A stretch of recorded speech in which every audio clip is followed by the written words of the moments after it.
Well, hi folks, we are back for series 3, and over the coming weeks I'm going to be interviewing a number of other interesting people from Perth Gospel Hall.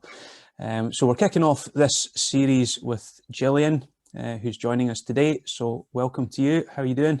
I'm not too bad. And yourself? I am very well, thank you. We're just saying beforehand, I'm a little bit nervous this time because we've not done this for a wee while, but you're saying you're a wee bit nervous too? Yeah. I said haven't been as nervous since my wedding day, so yeah.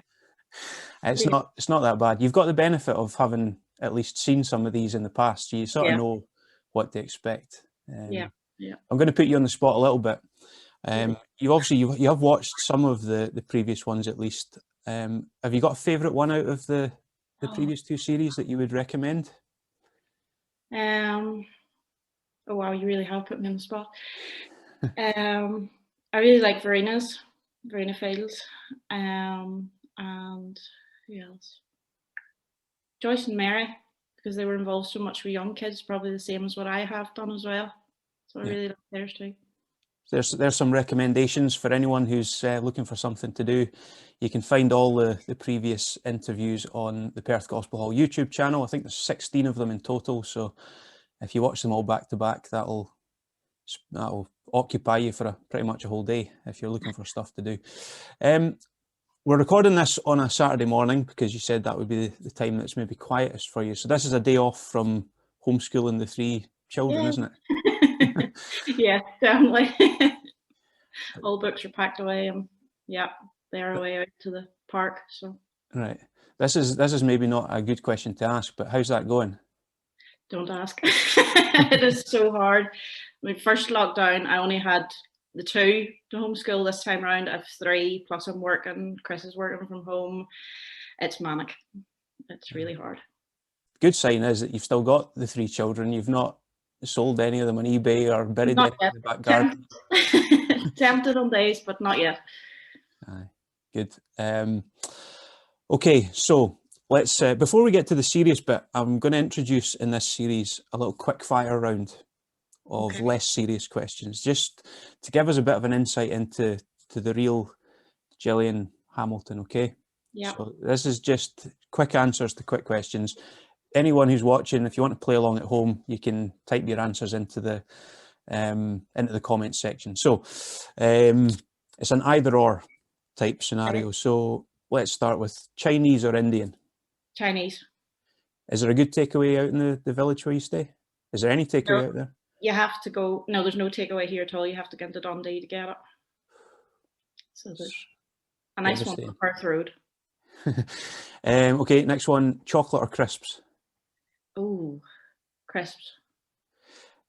Beach holiday or city break? Beach. Any kind of holiday would be pretty good at the moment, I suppose. Yeah. Read a book or watch a film? A film. Yeah. Okay, this one will give us a bit of an insight into the kind of person you are. Text message or phone call, which do you prefer? Text message. Yeah. And this is the important one, okay? So don't get this one wrong. Scotland or Northern Ireland? Come on, no, you can't ask that. We might have to just cancel this interview if you get the wrong answer here. That's not fair. No, I love both. Can I not choose both? Aye, we'll go with that. That's a good diplomatic answer to that one. Okay, so we've got a wee bit of an insight into what you're like. Let's go back to sort of slightly more serious stuff now. So as we can possibly tell from your accent, you are originally from Northern Ireland. Yeah. So maybe you could tell us a wee bit about where it was that you grew up. So I was born in a town called Magherafelt, or Marafelt if you're from the area, and spent most of my childhood growing up in a wee village just about 3 miles away called Ballyrunning, out in the country. Lots of fields, cows, all that kind of thing running around me. So where would be the nearest sort of big place to that? And just for people that don't know the geography too well. Probably Ballymena. So Ballyrunning is right on the Lough Neagh shore, kind of bang smack in the middle of Northern Ireland. Right. I've still no idea where it is, but It's about an hour, 50 minutes from Belfast. Right. Okay. Aye. Good. And what about your family? Brothers, sisters? Tell us a wee bit about your family. I am the oldest of 3 girls. I have a sister who's still living back at home. She's married and living in Stewartstown. And I have another sister married, and she's in New Zealand. Right. Okay. Yeah. So as a big sister, were you the boss? I was the responsible one. All right. That's how you want to put it. Yeah. Not the boss, the responsible one. Good. Yeah. Have you got any particular favourite childhood memory or anything? Oh, childhood memories. Most Saturdays was spent either up at my granny's. So granny had a farm. My 2 aunts lived there. They never got married. So a lot of Saturdays was up there chasing sheep, dipping sheep, mucking out cows, all that kind of stuff. And if I wasn't doing that, I was at home. Because we were living in the country, there was nobody to go down the street with or, anything like that. So it was spent helping out around the garden, or chasing each other around the house on bicycles, that kind of thing. So good fun. And was it a Christian family that you were brought up in? Yeah. Mum and dad were both saved before I was born. Mum not that long before I was born. But yeah, it's a Christian house we grew up in. Okay. And therefore I take it you were taken along to church from day one almost. Yeah. Sunday school, church. During the winter there was a Friday night meeting in the Gospel Hall in Markerfelt. So we went to that on a Friday night. Sunday school, any series of meetings, we were taken along to those every night. And back there, they're known for being weeks long, sometimes 12, 16 weeks long. So we were there mostly every night, those. And then we got involved with the Postal Sunday School as well. So did that as well. And that played a big part in my life. Right, okay. And so obviously quite a lot of gospel input into you from a very early age. Yeah. And what was your take on it all at that point? I guess that was just how you were brought up. And yeah, it was just part of life. It was just what we knew, where we went and what we did. Yeah. And what age were you when you actually became a Christian? You made that decision for yourself? So I don't know the exact date, but I was P7, and so my birthday falls on the 1st of July, the school year. So I never had a birthday during the school year. So I was 10, turned 11 then after P7. So I was 10. But as I say, I don't know the date. What was the story behind that then? How did that come about? So my sister's probably going to kill me for this, but it was a weeknight. I remember it being a weeknight because Daddy had come home from work and Mum had made like a stew soup thing for dinner. And my sister didn't like it. And Mum says, you're going to sit there and eat that, whether you like it or not, because I'm not making anything else. And everybody else had left the table. And at this stage, Mum got fed up and she left too. So my sister took the opportunity to run to the toilet with the bowl. And she emptied it down the toilet and come back and said that she had finished it. However, she didn't clear up her evidence afterwards. And Dad had found out about this. There was bits of soup or stew or whatever it was lying around the floor in the toilet, and he went berserk. And can I just interrupt? This is one of the most bizarre stories I've ever heard about how someone became a Christian already. So he was really cross about it, and things about Christianity and getting saved had obviously been playing on my mind because it really scared me. And I thought, if that's how cross my daddy can get with my sister doing something like that, how much more upset is God going to be with me if I reject his son?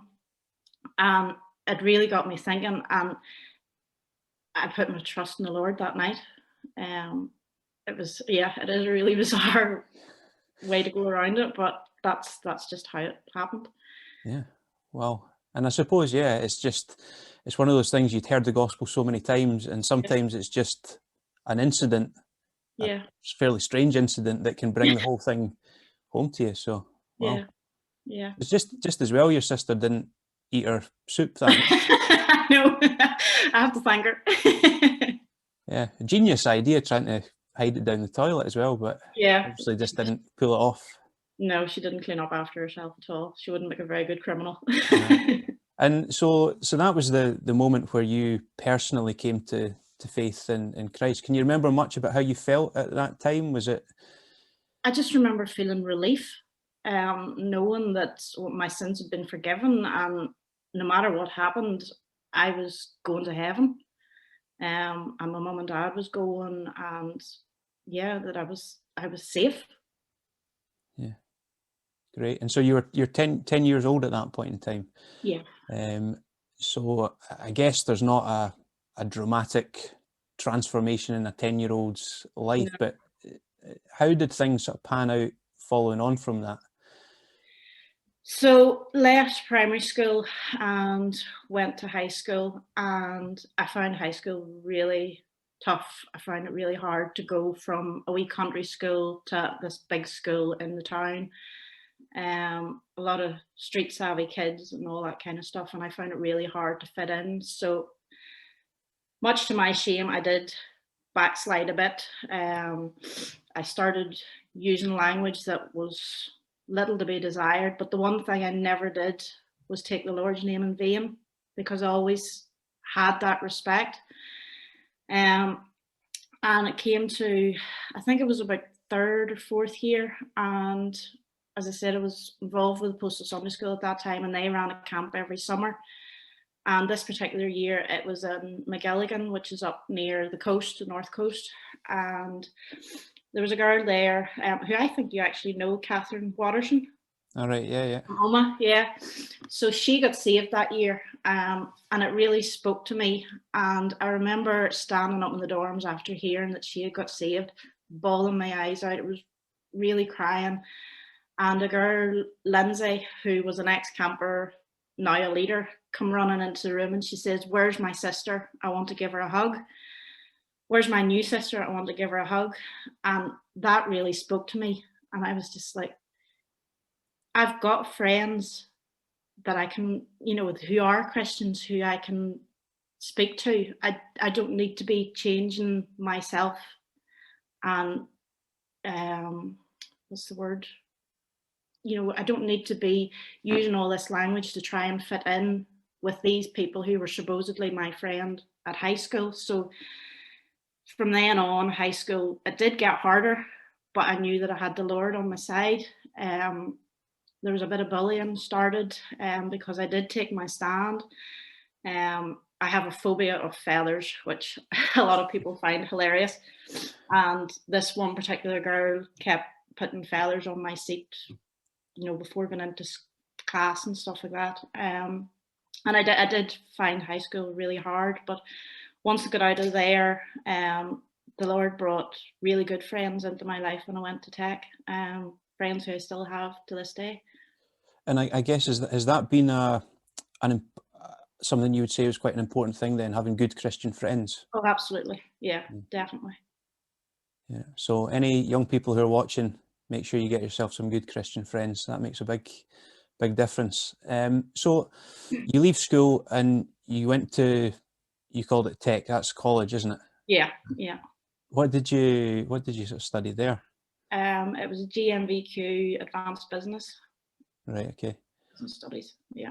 Good. And was it round about that time that you got baptised then? When did you take that So step? yeah, I got baptised on the 8th of April 2000. That's the only date I remember, and the only way I remember it is because Mum has it written down in a book that she got everybody to sign. So yeah, it was the late Jim Martin who baptised me, and the water was, the top maybe about millimetre was warm, the rest of it was absolutely freezing, and it was really cold, but I really was that quite a sort of pivotal moment then, where you really sort of decided I'm going to live my life for God now? And yeah, it definitely was. There was a lot of people there and a lot of people encouraging me, so I knew I had not only the Lord in my corner, but all these people supporting me as well.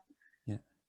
And with the gospel hall that you went to, was it quite big in terms of the number of people that went, or was it quite a small? No, I think at the time there was maybe about 18, 19 in fellowship.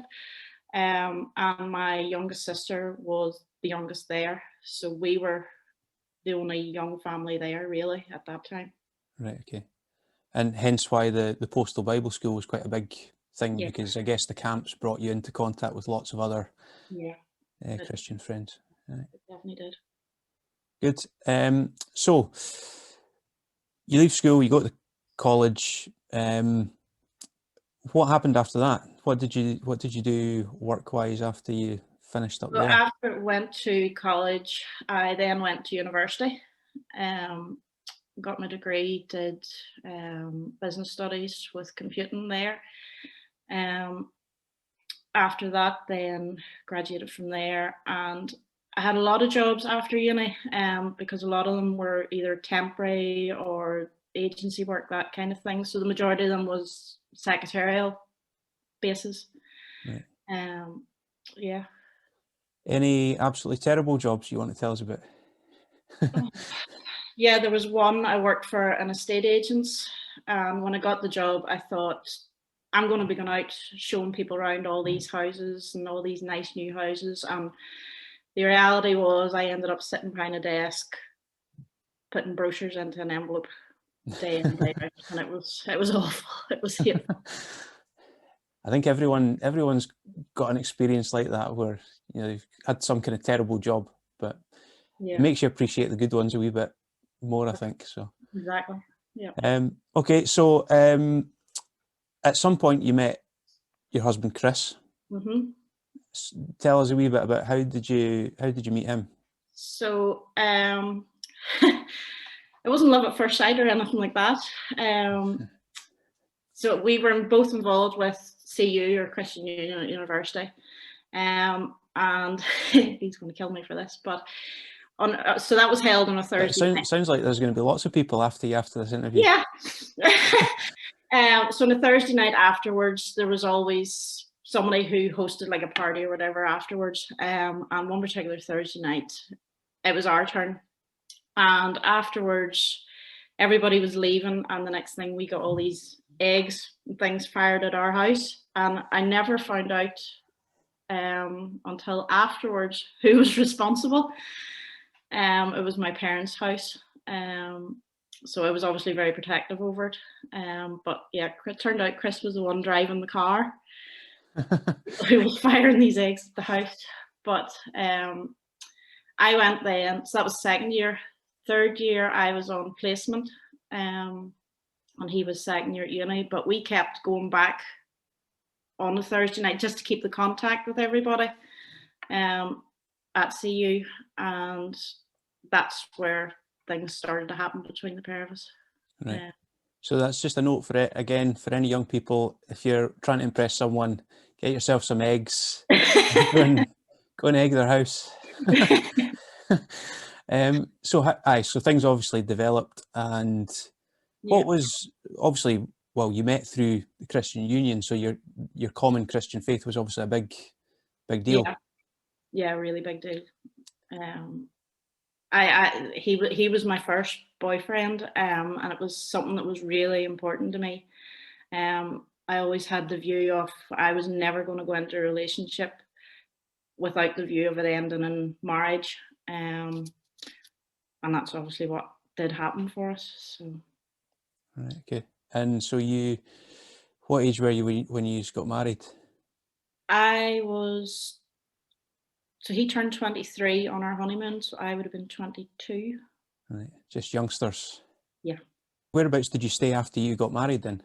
We moved to Ballymena, which is about halfway between both sets of parents' houses. Right. And did you go to the Gospel Hall there? We went to Ballymena Gospel Hall, or a lot of people would know it as Cambridge Avenue Gospel Hall. Yeah, so that was 5 minutes round the road from us. Right, and that is quite a big. It was quite a big group of people. Yeah, it was really big. And lots of younger people sort of sit around similar ages. Yeah, more people around our age, which we found a real encouragement as well. So when did the children come along then? So it took 2009. I found out I was pregnant. I was working for an agency, through an agency for the health service, and I remember it didn't turn out the way we wanted it to turn out. I found out that I was suffering with what's known as a molar pregnancy, not to be confused with a phantom pregnancy. So molar pregnancy, you are pregnant, there is a conception and everything, but rather than a baby forming, everything turned into this massive big cyst. I found out when I was about 9 weeks pregnant. I had to go through surgery, and then every 2 weeks had to have bloods done. And we were told we weren't allowed to try again for a year. Then found out that on my birthday, on 1st of July 2010, that I was pregnant again. 4th of March 2011, along came Chloe. Right, okay. So, yeah. Just to kind of go back a little bit, I don't know how much you want to talk about it, but how did you cope with the disappointment that first time round? At the time, it was hard. It was really hard, because we were so excited about it all. But looking back now, it was definitely the Lord's hand in it all, because I was in a job through an agency, so I wasn't entitled to maternity pay or anything like that. It would have been a case of taking a couple of weeks off to recover and straight back to work again. So I wouldn't have had the time with Chloe, or the baby at that time. So looking back now, it was the Lord's hand in it all. But at the time, it was really hard. Yeah. And Chloe eventually comes along, and then there's also Scott and Neil as well. Yeah. So I had, between Chloe and Scott, I suffered a miscarriage, and then I had Scott, and then Neil came along. So. And what ages are they now? So Scott turned 10 in January there. He turned 8 in January there. Neil's coming 6 now in a couple of weeks' time, and Chloe will be 10 then the week after Neil. Right. They were very young when you moved across to Scotland. Yeah, Neil was just a couple of days off turning 2. Right. So maybe tell us a wee bit about the circumstances that brought you from Northern Ireland over to the Promised Land.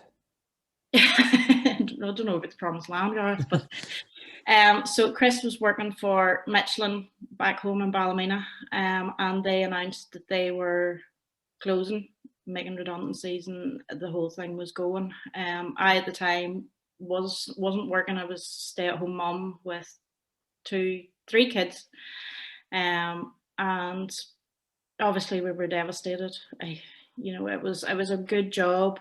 And when we found out, we didn't know what we were going to do, obviously, at the start.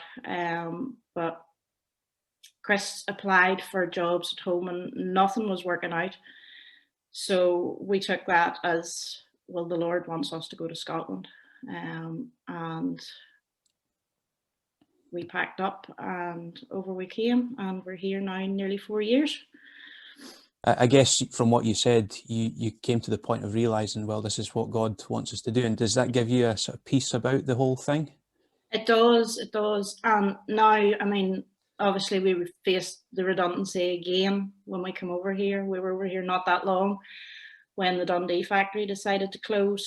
And then Adrian Ferguson, again, mutual friend between us both, put Chris in contact with SSE and an apprenticeship training course. And when we look back on it now, we do believe that's why the Lord brought us over here, was for him to get that qualification and to become an electrical engineer.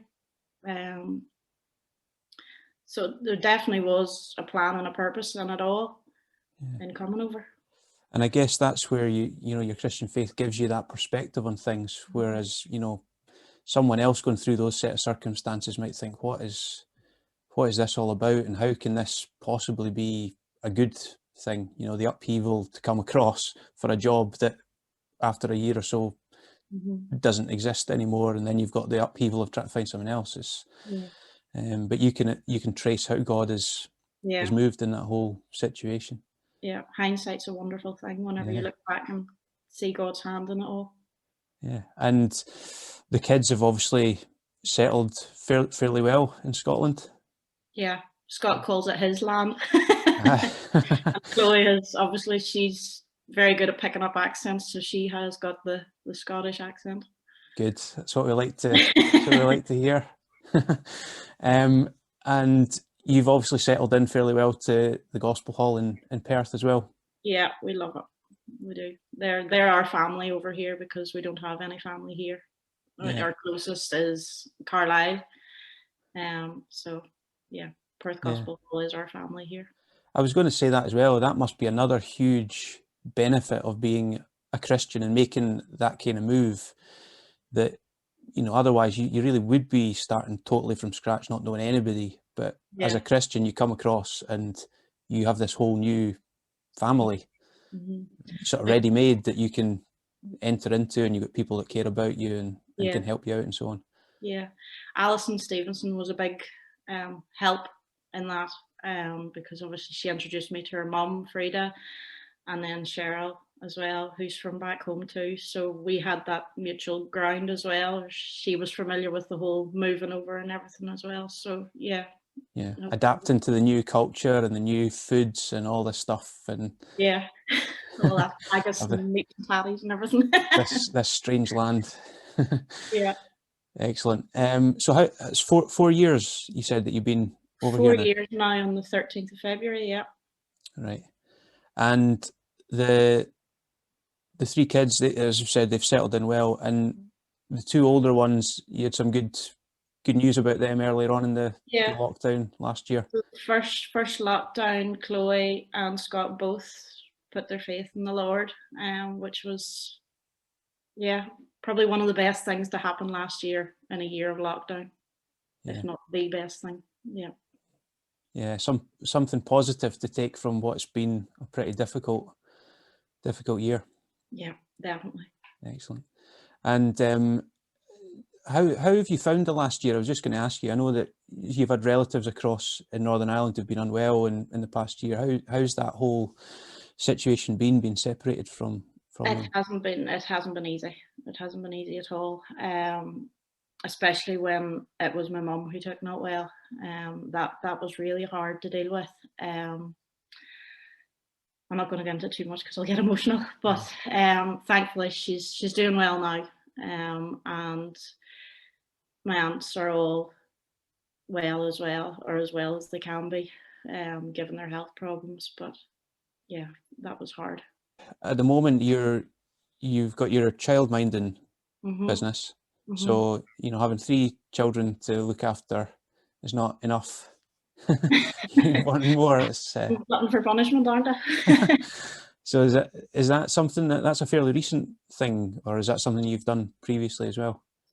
Yeah, I did that back home. So whenever whenever Chloe was born and I was on maternity leave, I got a phone call to say that I had been made redundant from that job, and it just, childminding just seemed the right way for me to go, because to put Chloe into childcare wasn't going to be, you know, I was going to come home with maybe £10 at the end of the month by the time I paid for childcare, so it didn't make sense. So there was a big demand for childcare at the time, so it was just a natural route for me to go down. Excellent. And Chris is enjoying the job that he's doing at the moment as well? He's loving it. Yeah, he's really enjoying it. Excellent. So things have worked out well. Yeah. Okay, well, we'll draw towards the close with some more general questions that I would often ask people. So the first one is, have you got a favourite Bible verse? Yeah, ironically, given my fear of failures, it's Isaiah 40, verse 31. You're going to want me to quote it, aren't you? I always like to ask people to quote it, because most of them can't quote their favourite Bible verses. They who wait upon the Lord shall renew their strength. They shall mount up on wings of eagles. They shall run and not grow weary. They shall walk and not faint. Very good. Full marks. Thanks. Yeah, I think it's really apt verse, given the situation that we are all in at the minute. I mean, the whole country's weary, but when we wait on the Lord, we do renew our strength day by day. So I think it's a really prominent verse for now. Absolutely. What would you say is the best thing about being a Christian as you I was look asked back that over the years? yesterday, funny enough too. Best thing about being a Christian is knowing that I can put my head on the pillow at night, and no matter what happens, I'm going to heaven. My sins are forgiven, and that whatever tomorrow brings, God knows about it already, and He has a plan and a purpose in whatever it does bring. Yeah, and I guess that's been proven in your experiences so far over the years. So Time and time again, yeah. it's not just a kind of theoretical thing for you. You've lived that experience, and you know that it's real. So yeah. Right. Okay, another question. This might be the last one. If you could go back in time and speak to your teenage self, what would be the main bit of advice or wisdom that you would pass on? Always put the Lord first. I mean, I know my teenage self did digress in her faith, and tried to win friends over with language that wasn't appropriate. So it would definitely be to know that when you've the Lord in your corner, everything's going to be okay. And that changing for people just to fit in, if those people are your true friends, they'll accept you for who you are and for your faith. And I think that's important for a lot of people, especially young people, to understand. Yeah, I'm sure that'll be helpful to any younger folks that are potentially watching today. So, is there anything else that you would like to share with us? Anything that I've not covered? I don't think so. Not that I can. No, I don't think so. No, that's it. Everything is fully disclosed. Yeah. That's it. I'm going to be in a lot of trouble after this. There's nobody else that you want to upset or No, I think offend. I'm upset enough. Did you? I was going to ask. I take it your parents knew that it was Chris that had a part in egg in their house, or are they just going to find out when they watch this? I don't know, actually. I don't know. But either way, they're going to know very soon. Right, Chris is going to just have to stay in Scotland the next time you go back to visit. Excellent. Well, it's been a good start, I think, to the new series. Really enjoyed speaking with you and finding out a lot of stuff about you that I didn't know before. Some of it's been quite amusing, really interesting stuff. So thanks very much for taking the time to do that today, Gillian. Really appreciate it. We'll be back again next week with another interview. But until then, goodbye and God bless.